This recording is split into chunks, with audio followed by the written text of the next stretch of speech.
19 personnes, dont des voyageurs et des chauffeurs, ont été atteintes ce jour de la conjonctivite bactérienne à la station de taxi Bruce de Maki en Dutapenak.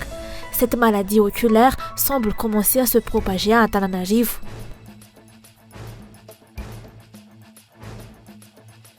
Le niveau de vie des Malgaches n'a cessé de baisser depuis l'indépendance, selon la nouvelle génération politique malagasy qui pointe du doigt les dirigeants du pays comme étant les principaux responsables de cette paupérisation.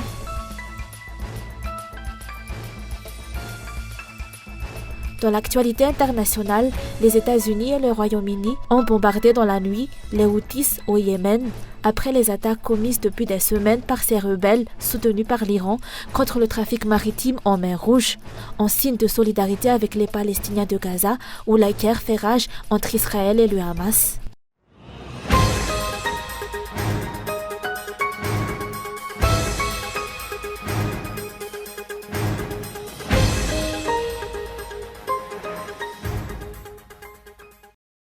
Le niveau de vie des Malgaches n'a cessé de baisser depuis l'indépendance, il y a 63 ans, si l'on se réfère aux données existantes. C'est ce qu'a déclaré aujourd'hui la nouvelle génération politique malagasy, ou NGPM. Celle-ci pointe du doigt les dirigeants du pays comme étant les principaux responsables de cette paupérisation.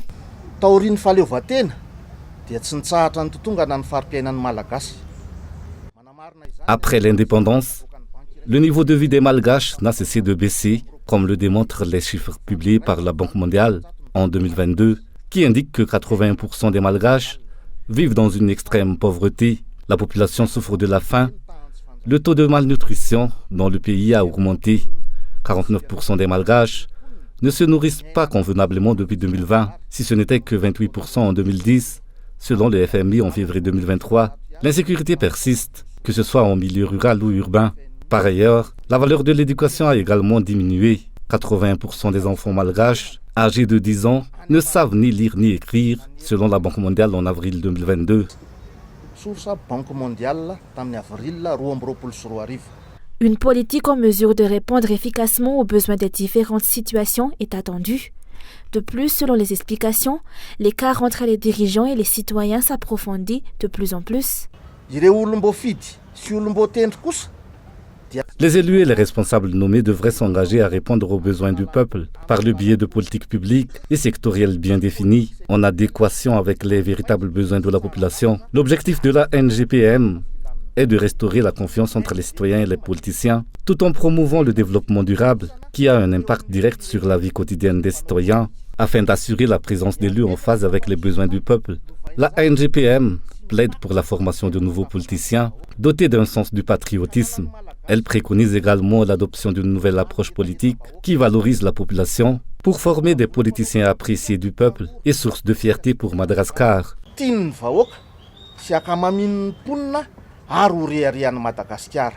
La plateforme NGPM a été ainsi créée et regroupe plusieurs organisations de la société civile et différents partis politiques. Son objectif est d'apporter une nouvelle vision politique axée sur la valorisation de la population.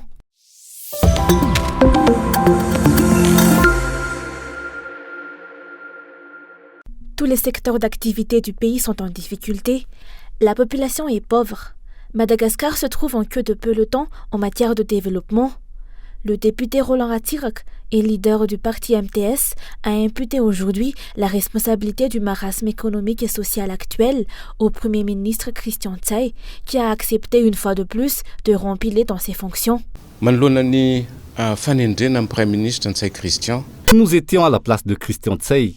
Nous n'aurions pas accepté de reprendre les fonctions de Premier ministre. Cela reviendrait à donner notre accord pour collaborer avec un régime qui va droit au mur, pardon pour l'emploi de ce terme.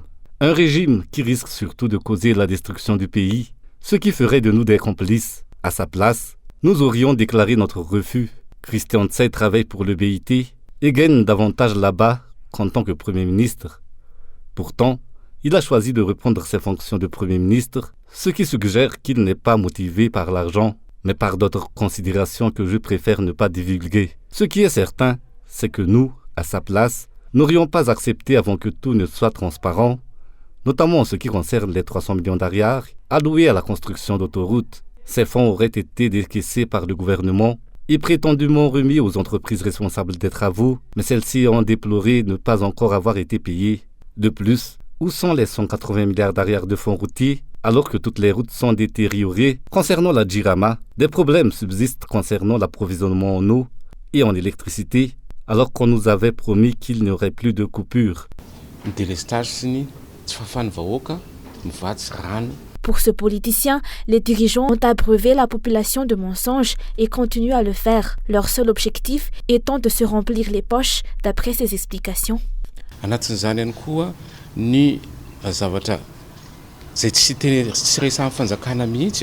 Il y a quelque chose dont le gouvernement ne parle jamais, et c'est regrettable. Il s'agit du trafic de roro. Pourquoi personne n'en parle-t-il? Le gouvernement ne semble pas déployer d'efforts pour le combattre en déployant de nombreuses forces de l'ordre contre les trafiquants de roro, à l'instar de ce qu'ils ont lors de notre mouvement de marche pacifique. Nous vivons dans le mensonge. N'oublions pas toutes les fausses déclarations, telles que les promesses de construction d'usines de voitures locales et de médicaments qui n'ont jamais vu le jour. Des usines sont en construction dans le cadre de l'ODOF ou One District, One Factory, mais vous verrez probablement que dans quelques mois, ces usines ne seront plus opérationnelles. Personne dans ce régime ne semble motivé à défendre les intérêts du peuple. Le népotisme prévaut et cela va conduire à la destruction de notre pays. Le MTS réclame la tenue d'une session extraordinaire du Parlement pour étudier et adopter la proposition de loi concernant l'amélioration de la CENI avant la tenue des élections. Concernant l'affaire du riz avarié à Thomas Nema-Adzang, le MTS estime que la loi n'est pas appliquée de la même façon à tous les citoyens.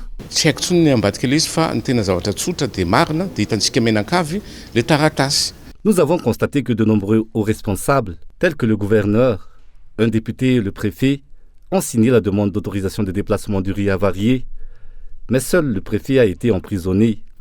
Pourquoi? Quelqu'un pourrait-il expliquer?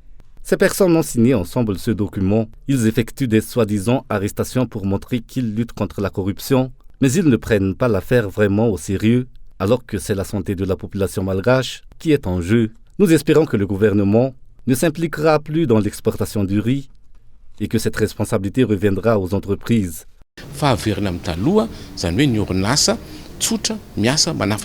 Ce député fait valoir que les dirigeants détruisent le pays et l'avenir des Malgaches.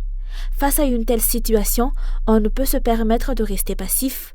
Chaque citoyen a le devoir de s'ériger contre les injustices et de lutter pour la restauration de l'état de droit.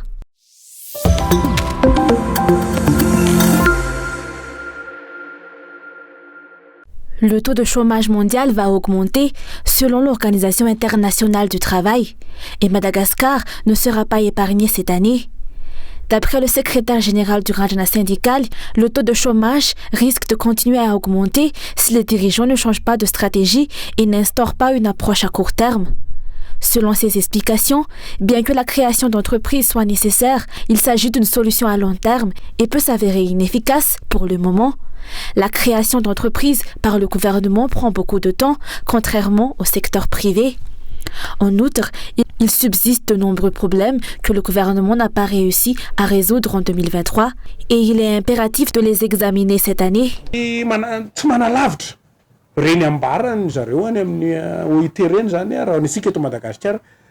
La situation à Madagascar ne va pas s'éloigner des prévisions de l'OIT, car les programmes actuels sont orientés vers le moyen et long terme plutôt que vers le court terme. En ce qui concerne l'année 2024, il sera difficile de réduire le taux de chômage technique dans le pays. Cette situation risque même de s'aggraver si les dirigeants ne parviennent pas à résoudre les problèmes qui ont persisté depuis 2023.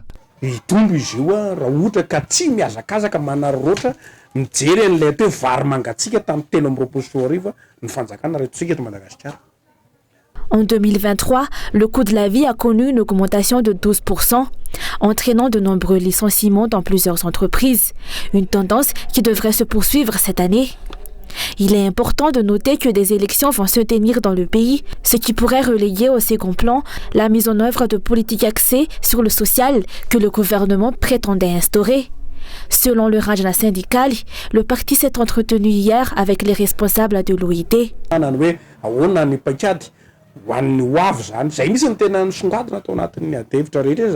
La question centrale au cœur de cette entrevue était la stratégie à adopter pour l'avenir. Quelles sont les priorités en matière de protection et de valorisation des droits des travailleurs? Il y a la prise en considération des problèmes non résolus pendant l'Ancien Régime, car nous entamons un nouveau mandat. Les difficultés rencontrées par les dirigeants syndicaux ont également été abordées, notamment les différentes formes de répression, et des stratégies nécessaires ont été discutées pour y remédier. Au cours de l'entrevue, un consensus a été trouvé concernant l'importance du dialogue, en particulier dans le monde du travail.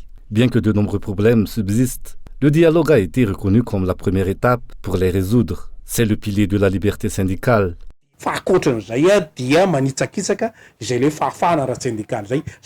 La question de l'amélioration des conditions sociales des citoyens a également été abordée, les progrès dans ce domaine n'étant pas encore visibles à l'heure actuelle.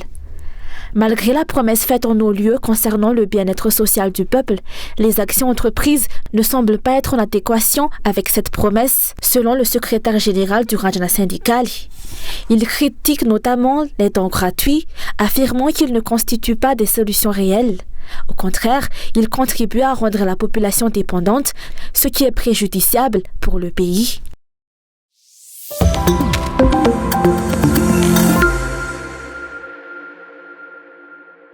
19 personnes, dont des voyageurs et des chauffeurs, ont été atteintes de la conjonctivite bactérienne aujourd'hui vers 13h30 à la station de taxi Brousse de Maki à Noutapenak. Cette maladie oculaire semble commencer à se propager à Antananarivo, si 29 cas ont déjà été signalés à Mahadzang et dans la région de Sofia, dont 12 à Mapkoum, 8 à Port-Berger et 7 à Tsui. Une personne à Bealalan et une autre à Matsar. Selon les explications, ces 19 personnes ont contracté la maladie pendant leur voyage vers la capitale et aucun signe n'a été identifié au départ. En quittant Majunga, je ne présentais encore aucun signe de la maladie. C'est en arrivant à Antananarivo que j'ai remarqué que j'étais atteint de cette maladie oculaire. Seul l'un de mes yeux a été touché. C'est comme si j'avais du sable dans l'œil. J'irai de consulter un médecin dès mon retour à Majunga. En raison de la propagation de cette maladie oculaire, la plupart des chauffeurs de la route nationale numéro 4 ne sont pas rassurés à l'idée de reprendre la route. Ceux qui ont contracté la maladie ne bénéficient actuellement d'aucune mesure prise. C'est pourquoi les chauffeurs lancent un appel aux dirigeants pour qu'ils prennent des mesures immédiates alors que la maladie n'est pas encore largement répandue. Face à la propagation de cette maladie, il est impératif que les dirigeants prennent des mesures immédiates, en particulier pour nous, les chauffeurs. En tant que chauffeurs, nous sommes préoccupés par le fait que nous pourrions contracter cette maladie, d'autant plus que nous assurons les voyages vers les régions où parfois ce sont les voyageurs qui portent la maladie. Des mesures doivent être mises en place dès maintenant. Les interactions entre les personnes sont inévitables et nécessaires, mais c'est au niveau des transports en commun, tels que les bus et les taxis brousses, que la propagation de telles maladies peut se produire. Des mesures spécifiques pourraient être prises, comme l'utilisation de masques faciaux pratiqués pour le Covid. Il est crucial d'agir maintenant pour éviter un confinement et pour endiguer la propagation, même si de nombreuses personnes ont déjà été touchées. Jusqu'à présent, les modalités de transport vers les régions n'ont pas changé. Aucune mesure n'a été prise face à cette maladie. Il en va de même pour les déplacements des régions vers la capitale. Aucun contrôle ni restriction n'a été instauré pour les personnes affectées par cette maladie. La seule mesure prise par le ministère de la Santé porte sur l'interdiction des rassemblements de foule, mais la note concernant cette interdiction reste vague. À la gare routière Maki, par exemple, les voyageurs se croisent et se rassemblent sans aucune restriction.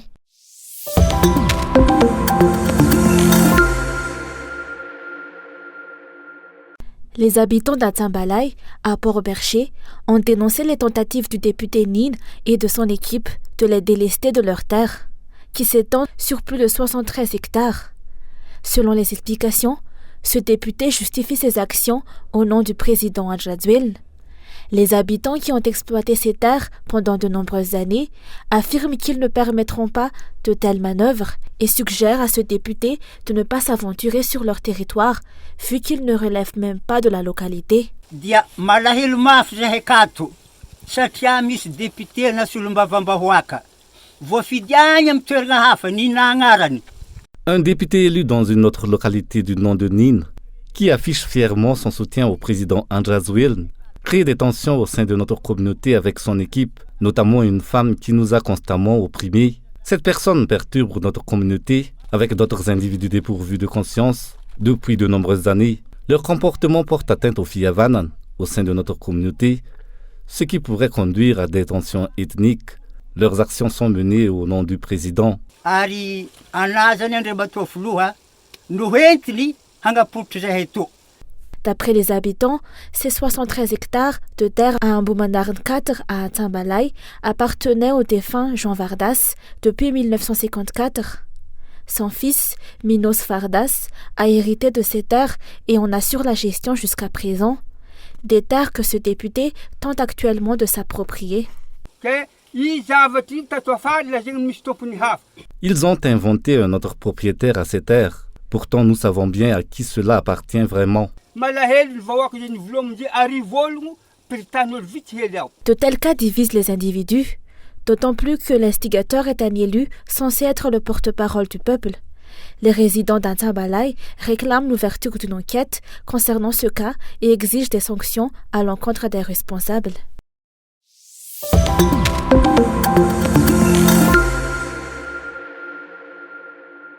Depuis le début de l'année 2024, 18 affaires de viol ont été portées devant le parquet du tribunal de première instance d'Anoussi. 2 des accusés sont des mineurs. Le premier, âgé de 17 ans, a commis un viol sur une fille de 9 ans, tandis que le second, âgé de 14 ans, a violé une fille de 5 ans. Hier, le 11 janvier, 2 hommes soupçonnés d'avoir violé une jeune fille de 15 ans ont été déférés devant le parquet. Le premier, un jeune homme de 24 ans, a violé une jeune fille de 13 ans. Selon le procureur, cet individu avait repéré la jeune fille errer dans les rues d'Atomadink et l'a ramenée chez lui dans la nuit du 8 janvier et a profité de la situation pour la violer. Par ailleurs, un homme de 19 ans est suspecté d'avoir violé une jeune fille de 12 ans à Sarput Tansbat en 2023. Les parents de l'enfant ont porté plainte après avoir eu connaissance de l'incident et l'affaire a été portée devant le parquet. Hier, le parquet a requis la détention de ces violeurs à la prison de Tiafay et a indiqué qu'aucune demande de liberté provisoire ne pouvait être accordée. Le procureur du tribunal de première instance a confirmé que la peine infligée aux violeurs ainsi qu'à ceux tentant un viol demeure la même, conformément à l'article 332 du Code pénal prévoyant des travaux forcés.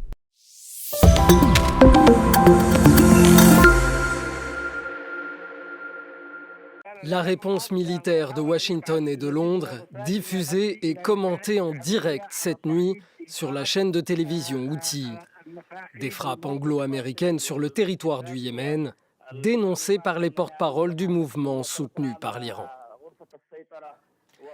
Ils ont commis une folie avec cette agression perfide et ils ont eu tort s'ils pensaient qu'elle dissuaderait le Yémen de soutenir Gaza. Cette nuit, les aviations américaines et britanniques ont visé pour la première fois depuis le début du conflit à Gaza des cibles militaires sur le territoire yéménite, dans la capitale Sanaa, mais aussi le port d'Hodeïda et les villes de Taïz et Saada. Ce vendredi, la France déclare que ce sont les Houthis qui portent la responsabilité extrêmement lourde de l'escalade régionale. La Chine, quant à elle, s'inquiète. La Chine est préoccupée par l'escalade des tensions. Nous appelons les parties concernées à garder leur calme et à faire preuve de retenue afin d'éviter que le conflit ne s'étende. Depuis la fin novembre, les Houthis ont mené près de 30 attaques contre des navires commerciaux en mer Rouge. Le mouvement rebelle, qui contrôle la majeure partie du Yémen, affirme agir en solidarité avec Gaza et ne viser que des bâtiments liés aux intérêts israéliens. Mais les grands transporteurs évitent désormais la zone et font un détour de 13 000 km par l'Afrique. Après avoir revendiqué leur frappe, Washington, Londres et leurs alliés appellent désormais à la désescalade.